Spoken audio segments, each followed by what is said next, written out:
अब आते हैं आज की कहानी के ऊपर। यूँ तो हर शहर में कोई ना कोई क्राइम होता है, एक लंबा इतिहास रहा है, नए पुराने केसेस होते हैं, खुलते हैं, बंद हो जाते हैं। पर कहते हैं कि पुणे की इतिहास में और पुणे पुलिस की हिस्ट्री में एक ऐसी लाश मिली थी जो इससे पहले कभी मिली ही नहीं थी। और जिस तरीके से वो लाश मिली, खुद पुणे पुलिस हैरान थी। लेकिन जब लाश मिली तब कहानी कुछ और थी और पुलिस को कुछ शक भी नहीं हुआ ये कि पुणे से दूर एक गांव में एक शख्स की लाश मिलती है और वो लाश एक खेत में मिली थी और लाश के का सर जो है वो गायब था, लेकिन सर के नीचे का बाकी हिस्सा जो था वो बुरी तरीके से कटा फटा था, मतलब टुकड़ों में थे छोटे छोटे। और उसकी वजह ये थी कि लाश का कुछ हिस्सा एक जो रोटावेटर है उसमें फंसा हुआ था। जो गांव में लोग रहते हैं वो रोटावेटर के बारे में जानते हैं, शिकारपुरी के पास खुद है। रोटावेटर वो होता है जो खेती के लिए, सिंचाई के लिए, जब आप ज़मीन को समतल करना या फिर मट्टी को खोदना, उसके लिए इस्तेमाल किया जाता है। ट्रैक्टर के पीछे लगाया जाता है और वो एक नुकीली चीज़ होती है, तो उसके ज़रिए आप मिट्टी को अपने उसी हिसाब से ढालते हैं, निकालते हैं। तब उसमें बड़े ब्लेड्स और बाकी चीज़ें होती हैं लगी हुई। तो उसी रोटावेटर में इंसानी लाश के कुछ टुकड़े फंसे हुए थे और इत्तेफाक से सुबह सुबह एक किसान जब खेत में पहुंचा तब उसने देखा कि इस रोटावेटर पर, मतलब अजीब मंजर था उस पूरे इलाके में, उस पूरे वहाँ पे जहाँ पे ये रोटावेटर खड़ा था, खून ही खून और इंसानी लाश के टुकड़े। पुलिस को खबर मिली, पुलिस मौके पर पहुंची, लेकिन लाश का सर गायब था। अब कुछ हिस्से बचे हुए थे, कुछ जिस्म पे कपड़े भी थे। तो गांव के लोग फौरन जमा हो गए। तो ज़्यादा मुश्किल नहीं आई लाश की शिनाख्त में, इसलिए कि पहले तो ये पता चला कि ये रोटावेटर किसका है। तो पता चला इसी गांव के एक किसान जिसका नाम सुभाष है, सुभाष उर्फ केरवा छबन थोरवे, उसी का है और वो किसानों को किराए पर देता है। अब चूँकि रोटावेटर उसी का, फैमिली के लोग भी आ गए। थोड़ी देर में फैमिली वालों ने उन लाश के टुकड़ों में वो जो कपड़े पहने हुआ था, वो सिमटा हुआ था, उसको देखकर पहचान लिया कि ये सुभाष की लाश है। अब पुलिस मौके पर आती है, सारी चीज़ों का मुआयना करती है और ऐसा लगता है कि शायद ट्रैक्टर चलाते हुए जो शख्स था, राती सुभाष, क्योंकि उसी का था, और वो गलती से एक्सीडेंटली उस रोटावेटर पर जाकर गिर गया और वो चूँकि चल रहा था और उसी के ब्लेड में फंस गया और इसलिए उसके लाश के टुकड़े हो गए। लेकिन अजीब बात यह थी कि उसका सर कहीं नहीं मिला आसपास में। तो पुलिस को लगा क्या पता तो रोटावेटर के हिस्से में आकर सर के भी टुकड़े वुकड़े ना हो गए हों। तो खैर पुलिस ये सारी चीज़ें करती है, लेकिन एक शक तो रहता है। और उसके बाद ये बात थी 17 दिसंबर 2022 की, जब ये लाश और उसके टुकड़े मिले। इसके बाद 22 दिसंबर 2022 को उसी पुणे के इलाके में, वहाँ पर एक इंद्रायणी नदी है, उसी किनारे सुभाष का एक शोक सभा रखा गया और तमाम लोगों को बुलाया गया। बाकायदा उसके लिए एक पोस्टर छपा और उस पोस्टर में सुभाष की तस्वीर थी और एक लाइन लिखी हुई थी और वो लाइन ये थी कि आपकी प्यारी यादों की खुशबू हमेशा हम लोगों के साथ रहेगी, और साथ में सुभाष की तस्वीर। और कार्यक्रम की तारीख 22 दिसंबर 2022 दोपहर का वक्त उस पर लिखा हुआ था। सारे लोग, सारे रिलेटिव, सारे गांव के लोग आए, शोक सभा में शामिल हुए और उसके बाद सब लौट गए। ये बात है 22 दिसंबर की। अब 22 दिसंबर के बाद 23 दिसंबर को अचानक एक अनहोनी होती है।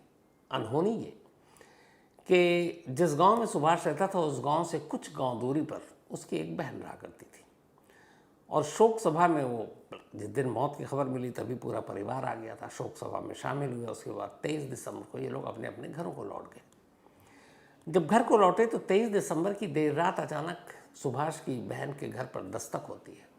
जब दस्तक होती है वो दरवाज़ा खोलती है, जैसे ही दरवाज़ा खोलती है वो बेहोश हो जाती है। दरवाजे पर उसका भाई, वही सुभाष, खड़ा था, जिसके अंतिम संस्कार के वक्त भी वो गांव में थी और जिसके शोक सभा में 24 घंटे पहले वो इंद्रायणी नदी के किनारे थी। और वो सुभाष अब सामने खड़ा था। जब उसे होश आया वो भूत भूत चिल्लाने लगी।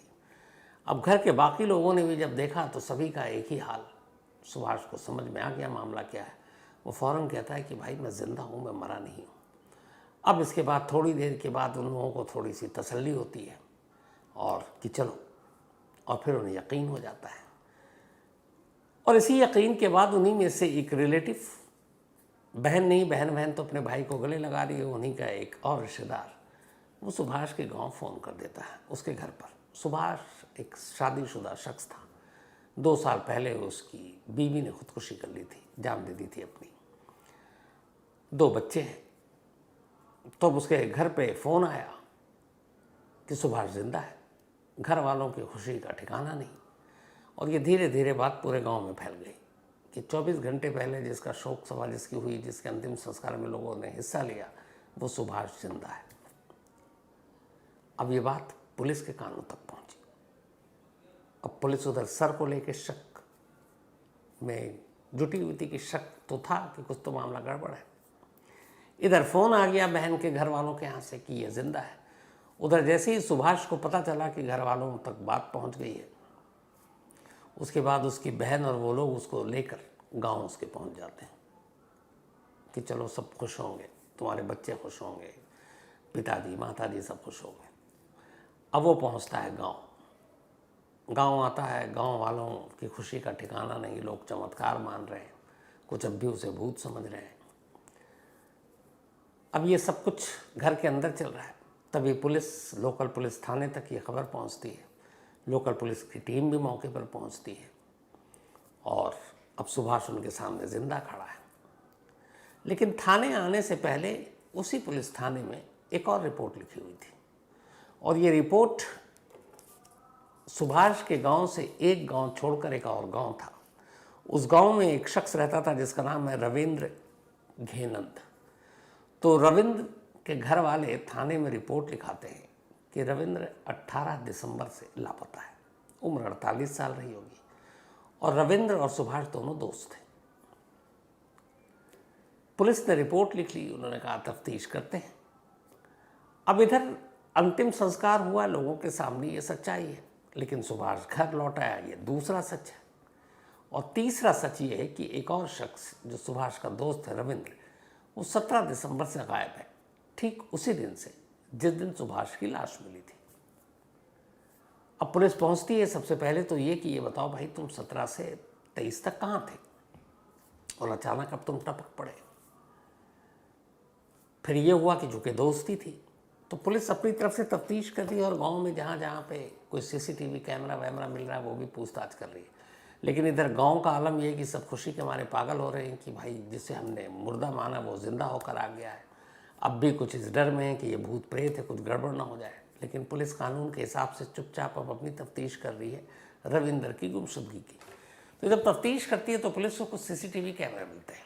उस कैमरे में कुछ चीज़ें सामने आती हैं और पता चलता है कि 16 दिसंबर को रविंद्र और सुभाष साथ में थे। इसके बाद फिर क्या हुआ, क्योंकि अब रविंद्र गायब है और सुभाष लौट आया, तो सीसीटीवी कैमरे की बरामदगी के बाद पुलिस ने अब कहा कि सुभाष से ज़रा तसल्ली से पूछताछ करते हैं, लेकिन घर और गांव में नहीं, वरना लोग भड़क जाएंगे। उसे लेकर थाने बुलाया जाता। अब थाने में उससे पूछा जाता तुम्हारा दोस्त रविंद्र कहाँ है, वो इधर की बातें करता है।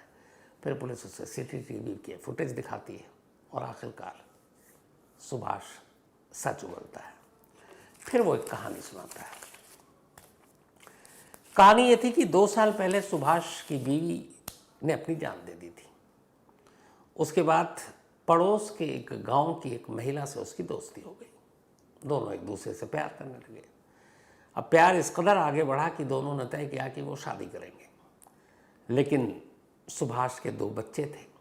गांव, बिरादरी, रिश्तेदार, पंचायत, बहुत सारी चीज़ें आ रही थी कि ये शादी हो नहीं सकती। तो उसे पता था कि ये शादी हो गई नहीं और बच्चे भी अब बड़े बड़े होने वाले हैं, तो सब विरोध करेगा, तो फिर वो क्या करे। तो उसने तय किया कि नहीं, रहना तो मुझे उसी के साथ है, अपनी उसी प्रेमिका के साथ। और फिर इन दोनों ने मिलकर तय किया कि हम दोनों कहीं इस इलाके से, इस पूरे राज्य से ही दूर जाकर अपनी एक छोटी सी दुनिया बसाएंगे और वहीं रहेंगे। सुभाष ने भी तय कर लिया अपने बच्चों को, रिश्तेदारों को छोड़ देगा और उसने भी, और वो दोनों शादी करेंगे और जाकर कहीं दूर किसी नए नाम, किसी नई पहचान के साथ किसी नए शहर में अपना नया आशियाना बनाएंगे। ये तय हो गया। लेकिन अब ये है कि कैसे, हालांकि वो चाहता तो खामोशी से दोनों निकल लेते, लेकिन नहीं। उसे लगा कि लोग और घर वाले उसे ढूंढेंगे आखिर तक, तो ऐसा क्या काम किया जाए कि वो लोग न ढूंढे उसे, उसका अपना परिवार उसे न ढूंढे। तब फिर उसने एक बड़ी खतरनाक साजिश रची, खुद को मुर्दा करना दुनिया वालों के सामने। लेकिन खुद को मुर्दा करार देने के लिए किसी और को मुर्दा बनाना ज़रूरी था। अब इसके लिए उसने तैयारी शुरू की। उसके पास अपना एक रोटेटर हुआ करता था, मतलब रोटावेटर, जो खेती वेती के इस्तेमाल में होता, जो मैंने आपको शुरू में बताया, लोगों को किराए पर देता था। तो उसका दोस्त जो था रविंदर, वो भी एक, उसकी अपनी भी किसानी थी, ज़मीन थी, लेकिन वो एक ड्राइवरी का भी काम करता था। तो जिन किसानों को अपने खेत में जोतने के लिए ट्रैक्टर और रोटावेटर चाहिए होता था, तो ये चूँकि दोस्त था, ये उसको दे देता था और वो उसकी चलाता था, उसके बदले में उसको पैसे मिलते थे दिहाड़ी। 16 दिसंबर को अचानक सुभाष रविंदर को बुलाता है, कहता चल तुझे एक लोकल क्रिकेट मैच दिखाते हैं। दोनों को क्रिकेट देखने का और खेलने का भी शौक़ था एक वक्त में, अब देखने का। तो एक लोकल टूर्नामेंट हो रहा था, वहाँ वो दोनों गए और वहाँ पे उन्होंने क्रिकेट मैच देखा। मैच देखने के बाद वापस आए, शराब की बोतलें खरीदी। उसके बाद उस शाम एक किसी और किसान ने ट्रैक्टर और रोटेटर हायर कर रखा था कि तुम हमारे यहाँ जोत दो। तो रविंदर एक ड्राइवर के तौर पर वहाँ ये दोनों पहुँचे। रात 9 बजे तक वो जोतता रहा खेत को। 9 बजने के बाद उन्होंने शराब पी। शराब पीने के बाद उसी खेत में अचानक एक तेज़ धार, वो घास काटने वाला दतिया जो होता है शायद, वो उससे मारता है और रविंदर की मौत हो जाती है। इसके बाद वो उसी से उसका गला काटता है। बाकी लाश खेत में पड़ी है। वो खुद ट्रैक्टर पर बैठता है और उसी रोटावेटर को उस पर चला देता है, जिससे लाश के टुकड़े हो जाते हैं। लेकिन इससे पहले वो एक और काम करता है। जब गला काट देता है तो फिर वो उस लाश से उसके कपड़े उतारता है, रविंदर के शर्ट और पैंट। उतारने के बाद अपने कपड़े उसे पहनाता है। पहनाने के बाद अब उसके बाद वो ट्रैक्टर पर बैठता है और उसी लाश पर रोटावेटर चला देता है ताकि बिल्कुल पहचान में ना आए। और फिर उसी रात के अंधेरे में, अब चूंकि उसने अपने कपड़े पहना दिए और रविंदर के कपड़े खुद नहीं पहने, क्योंकि लोग समझ जाएंगे कि वो तो रविंदर था, तो उसने वो हथियार जिससे मारा, उसके कपड़े, ये सारी चीज़ें उठाई और वो सर, और ले जाकर दूर एक कुएं में ये सारी चीज़ें फेंक दी। अब वो खुद नंगा है और उसी नंगे में अंधेरे में जा रहा है। दूर जाने के बाद किसी शख्स से उसने पैंट लिया और एक शॉल ली, क्योंकि दिसंबर का महीना था। शॉल लेकर और पैंट लेकर अब वहाँ से वो सीधे निकलता है और उस गांव में पहुँचता जहाँ उसकी प्रेमिका रहती है। वहाँ जाने के बाद उससे कहता है कि चलो फ़ौरन अब वक्त आ गया, हम दोनों अपनी दुनिया बसाएंगे। वो अपनी प्रेमिका को लेकर निकल जाता है। फिर ये वहाँ से दूर निकलते हैं, एक जगह एक गेस्ट हाउस है, वहाँ पर रुकते हैं 3 दिन तक। 17 हो गया था, 17, 18, 19। 3 दिन के बाद तीसरे दिन वो अपनी प्रेमिका को बताता है कि अब हमारा कोई कुछ नहीं कर पाएगा, हमें ढूंढेगा भी नहीं। तो वो पूछती है कैसे? तो उसने कहा मैं दुनिया वालों की नज़र में मर चुका हूँ और मेरा अंतिम संस्कार भी हो गया और कल शायद मेरा शोक सभा भी होगी। तो उसने कहा ये कैसे मुमकिन हुआ? तब वो अपनी प्रेमिका को सच बता देता है। कहता है कि खुद को मुर्दा करार देने के लिए मुझे किसी और को मुर्दा बनाना था, तो मैं अपने दोस्त रविंदर को बना दिया। सर गायब है, कपड़े मैंने अपने पहना दिए, घर वाले शिनाख्त कर लेंगे और हमें ढूंढने के लिए कोई नहीं आएगा। यहाँ ये बात उल्टी पड़ गई। जैसे उसने अपनी प्रेमिका को बताई, वो डर गई। उसे लगा ये शख्स मेरे साथ रहने के लिए कत्ल कर सकता है, आगे चलकर पता नहीं क्या करेगा। उसने अपनी डर और दहशत को छुपाई और कहा कि देखो, तुम मुझे अभी तो मेरे घर लौटा दो, जब सब कुछ मामला ठीक हो जाएगा तब मैं तुम्हारे साथ चलूँगी। अब वो उससे प्यार भी करता था। उसने उसकी बात मानी और उसके बाद 22 दिसंबर की रात को ही वो, जिस दिन इसकी शोक सभा थी, अपनी प्रेमिका को उसके गांव छोड़कर रात के अंधेरे में वहाँ से निकलता है। वहाँ से अब ये पूरे 20 किलोमीटर तक, क्योंकि इसे ये डर है कि लोग देख ना लें, किसी कोई भी एक गाड़ी से या किसी से जाने में, तो अंधेरे में ये तय करता है कि अंधेरा हो जाए तो फिर बहन के घर जाऊंगी, एक रात गुजारूंगा, फिर वहाँ से कहीं निकलूँगा। 20 किलोमीटर तक पैदल चलता है और 20 किलोमीटर पैदल चलने के बाद रात को अपनी बहन के घर पर दस्तक देता है। बहन देखते ही बेहोश हो जाती है, भूत समझती है, लेकिन बाद में उसी के गांव में ये खबर जाती है, सच्चाई सामने आती है कि वो कभी मरा ही नहीं था, तो इसलिए भूत कहाँ से बनेगा। पुलिस ने उसे फिर गिरफ्तार किया और उसने पूछताछ में ये कबूला कि मैं सिर्फ अपनी प्रेमिका के साथ एक खामोश और गुमनाम ज़िंदगी जीने के लिए मैंने ये कत्ल किया, और वो बेचारा गरीब उसका दोस्त मारा गया।